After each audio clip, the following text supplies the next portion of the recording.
দাঁতন বিধানসভায় আমরা মহিলারা চ্যালেঞ্জ করছি, উনি যখন ভাঙতে আসেন উনাকেই আমরা ভেঙে দেব।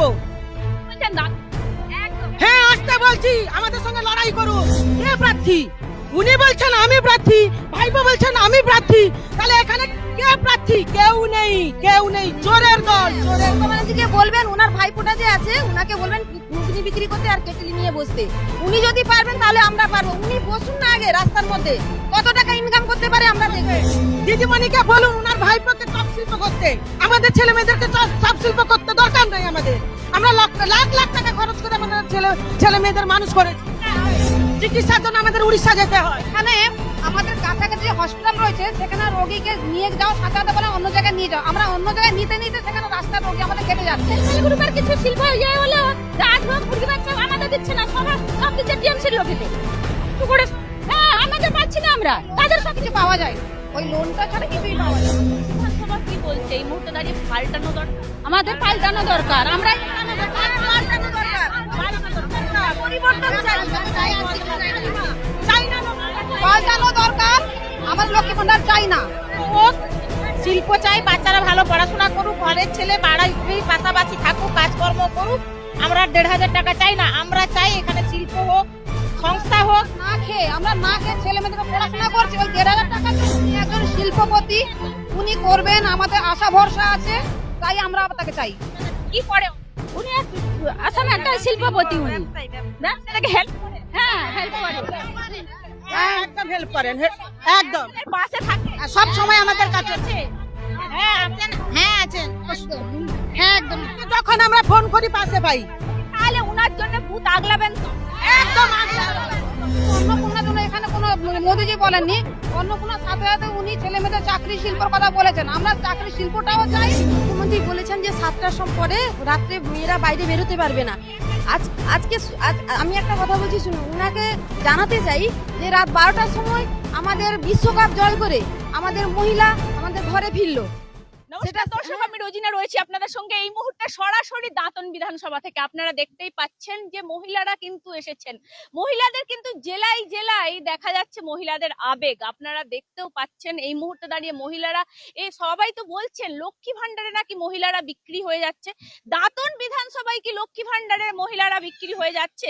সত্যিই কি তাই হচ্ছে? মহিলারা কি বলছেন দাঁতন বিধানসভার, আপনারা কি লক্ষ্মী ভান্ডারে বিক্রি হয়ে যাচ্ছে? না, আমরা লক্ষ্মী ভান্ডার সন্তুষ্ট নয়। আমরা চাই আমাদের এই পশ্চিম বাংলায় আমাদের শিল্প হোক, কারখানা হোক, কর্মসংস্থান হোক, চাকরি হোক। কারণ আমরা লক্ষ্মী ভান্ডারে আমরা বিক্রি হয়ে যাইনি, হবো না।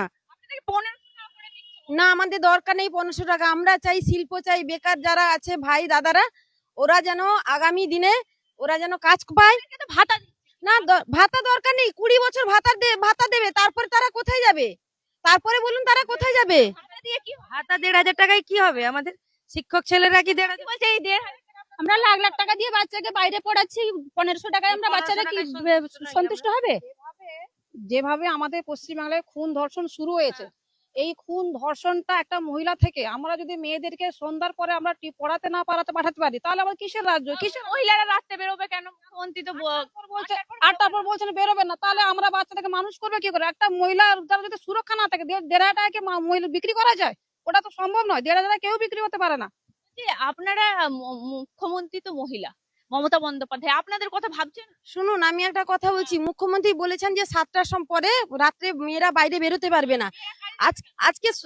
আমি একটা কথা বলছি শুনুন, উনাকে জানাতে চাই যে রাত 12টার সময় আমাদের বিশ্বকাপ জয় করে আমাদের মহিলা আমাদের ঘরে ফিরলো।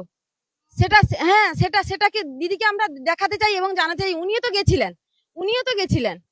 তাহলে দাঁতন বিধানসভা কি বলছে এই মুহূর্তে দাঁড়িয়ে পাল্টানো দরকার, আমাদের পাল্টানো দরকার, আমরা পরিবর্তন চাই, পাল্টানো দরকার।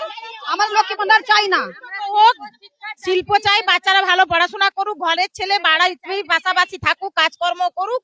আমরা 1,500 টাকা চাই না, আমরা চাই এখানে শিল্প হোক, সংস্থা হোক।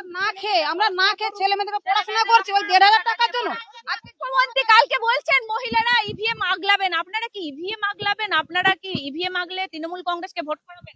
না, আমরা সুন্দরভাবে পাবো না। তৃণমূল কংগ্রেসকে ভোট করাবেন না, দাঁতনে তৃণমূল কংগ্রেসকে ভোট করাবেন না, না।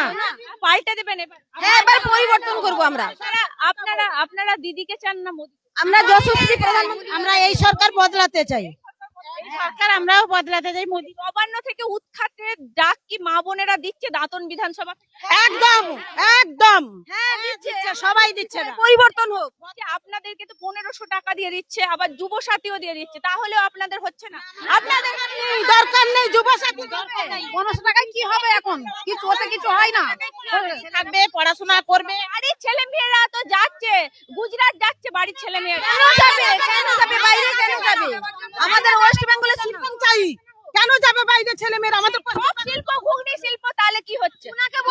উনাকে বলুন অভিষেক ব্যানার্জি শিল্প করতে, দিদিমণিকে বলুন উনার ভাইপোকে চপ শিল্প করতে। আমাদের ছেলে মেয়েদেরকে চপ শিল্প করতে দরকার নাই আমাদের। আমরা লাখ লাখ টাকা খরচ করে আমাদের ছেলে মেয়েদের মানুষ করেছি। না, আপনাদের ছেলে মেয়েরা একটা কেতলি দেবেন, একটু চা করে দেবেন। না না, আমাদের দরকার নেই। উনাকে বলবেন না, উনাকে বলবেন উনি ভালো পারেন এগুলো। হ্যাঁ, মমতা ব্যানার্জিকে বলবেন, উনার ভাইপোটা যে আছে উনাকে বলবেন ঘুগনি বিক্রি করতে আর কেটলি নিয়ে বসতে। উনি যদি পারবেন তাহলে আমরা পারবো। উনি বসুন না আগে রাস্তার মধ্যে, কত টাকা ইনকাম করতে পারে আমরা দেখবো। বলছি আপনারা কি আরজি কর ভুলে গেছেন? না, আরজি কর আমরা ভুলিনি, আমরা চাই আরজি করে চাই আমরা। বলছি আপনারা কি সন্দেশখালী পিঠের পুলির কথা ভুলে গেছেন? না, কিছু আমরা চাই নারী সুরক্ষা। সব মনে আছে আমাদের, সব মনে আছে। সব বিষয়ে আমরা পরিবর্তন চাইছি মহিলারা। অভয়ের মাকে ভুলে গেছেন না? এখনো আমাদের চোখের সামনে দাঁড়িয়ে আছে। যায় নাকি কোনোদিন? অভয়ের মা রাজনীতি করছে মৃত্যুকে নিয়ে, কি বলবেন? ঠিকই করছে। উনি তো বিচার পাননি। উনি যখন রাস্তায় ডাক্তাররা সবাই নেমে উনি বিচার পাননি, বহুদিন ধরে উনি বিচারের জন্য অনেক অপেক্ষা করেছেন, যার জন্য নিজে বিচারের জন্য আজ রাজনীতি উনি দাঁড়াতে বাধ্য হয়েছেন। উনি উনার করাটা ঠিকই আছে, আমরা উনার সাথ দেবো। উনি উনার মেয়ের চাক। আপনারা তো নিশ্চয়ই দাঁতন বিধানসভা জিতলে 3000 টাকা করে নিশ্চয়ই চান অন্নপূর্ণা ফান্ডে? অবশ্যই আমরা চাইবো, মোদিজি দেবে আমরা নেব। শুধু অন্নপূর্ণার জন্য এখানে কোনো মোদিজি বলেননি, অন্নপূর্ণার সাথে সাথে উনি ছেলে মেয়েদের চাকরি শিল্পের কথা বলেছেন। আমরা চাকরি শিল্পটাও চাই। আমাদেরকে বাইরের রাজ্যে যেতে হয়, উড়িষ্যাতে আমাদের যেতে হয় ডাক্তার চিকিৎসার জন্য। কেন এটা হবে? কেন এত বড় আমাদের রাজ্য? তো একদম বলুন তো, দাঁতন বিধানসভা একদম উড়িষ্যা লাগোয়া, কার্যত আপনাদেরকে কি হাসপাতাল এখানে পাচ্ছেন না? আমরা চিকিৎসার জন্য উড়িষ্যায় যাই, চিকিৎসার জন্য আমাদের উড়িষ্যা যেতে হয়। এখানে আমাদের কাছাকাছি যে হসপিটাল রয়েছে সেখানে রোগীকে নিয়ে যাওয়ার সাথে সাথে বলে অন্য জায়গায় নিয়ে যাও। আমরা অন্য জায়গায় নিতে নিতে সেখানে রাস্তার রোগী আমাদের কেটে যাচ্ছে। হ্যাঁ, রাস্তায় মারা যায়। আমরা চাই এখানের যিনি বিধায়ক ছিল কি করলোটা কি? কিছুই করেনি, কিছু করেনি। শুরু করে স্বাস্থ্যটাকে বিক্রি করে দিয়েছে মমতা ব্যানার্জি। দাঁতন বিধানসভায় তাহলে কার উন্নয়ন হলো? কার উন্নয়ন? নেতাদের, তৃণমূল নেতাদের, ওই দিদির ভাইপোদের উন্নয়ন হয়েছে, আর কিছু উন্নয়ন হয়নি। আমাদের দিচ্ছে না। হ্যাঁ, যারা টিএমসি করছে তাদেরই বাড়ি হচ্ছে, ওরাই সবকিছু পাচ্ছে, আর বাকিরা কেউ পাচ্ছে না। না, আমরা যেমন পাইনি। আমফান ঝড় এত বড় হয়ে গেছে আমার গ্রামে। একটা সেলফ হেল্প গ্রুপের কিছু শিল্প ইয়ে হলো, গাছ হোক, মুরগি বাচ্চা, আমাদের দিচ্ছে না। সব দিচ্ছে টিএমসির লোকেদের। কষ্ট করে হ্যাঁ, আমাদের পাচ্ছি না আমরা। তাদের সব কিছু পাওয়া যায় না, ওই লোনটা ছাড়া কিছুই পাওয়া যায় না। কিচ্ছু পাইনি। দাঁতনের আপনারা উন্নতি চান? দাঁতন হ্যাঁ, পরিবর্তন চাই আমরা। তাহলে কি দাঁতন বিধানসভায় সবাই মিলে তৃণমূল নির্মূল করব, বিজেপি সরকার গঠন করব, এটাই আমাদের প্রতিজ্ঞা। তাহলে কি দাঁতনে এইবারে পাল্টানো দরকার? পাল্টানো তাহলে আপনারা দাঁতনে কাকে চান এইবারে বিধানসভায়? অজিত জানাকে, অজিত জানাকে। সবাই আমাদের অজিত জানাকে জানা মহাশয়কে, অজিত জানা। অজিত জানা। কেন? তিনি আমাদের অনেক প্রতিজ্ঞা, আমাদের শিল্প থেকে শুরু করে সমস্ত কিছু উনি করবেন। হ্যাঁ অবশ্যই আমরা পাশে পাই উনাকে। সব উনি একজন শিল্পপতি, উনি করবেন, আমাদের আশা ভরসা আছে, তাই আমরা তাকে চাই। কি করে উনি আসাম একটা শিল্পপতি, উনি ব্যবসাটাকে হেল্প করে? হ্যাঁ, হেল্প করে। একদম হেল্প করেন, একদম পাশে থাকে সব সময় আমাদের কাছে আছে।